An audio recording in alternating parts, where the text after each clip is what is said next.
لا أنا ما أتكلم ما بيني وبينك، أنا أتباوع الكل وأعرف إنه هذا ما بتتباوع.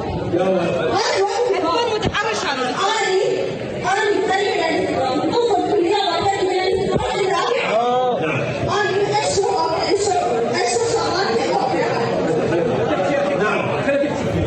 والحمى منين تجي؟ من الرجلين. لا، من الأمنية.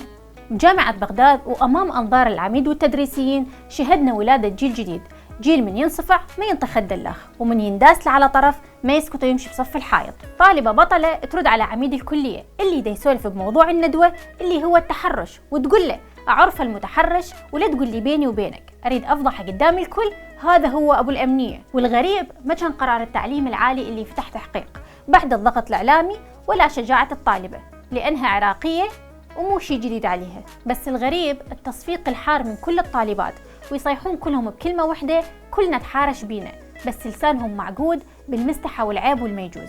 اللي سوته البنية هو اللي راح يخلي حدود للآخر، لأن المتحرش راح يفكر 1000 مرة قبل ما يخطر على هيك فعل، بينما من نسكت على الأذية والظلم الظالم راح يتمادى. وكلمة أخيرة لكل البنات، افضح المتحرش ولا تقولين عيب. بلوبيري، المستقبل يصنعه المؤثرون.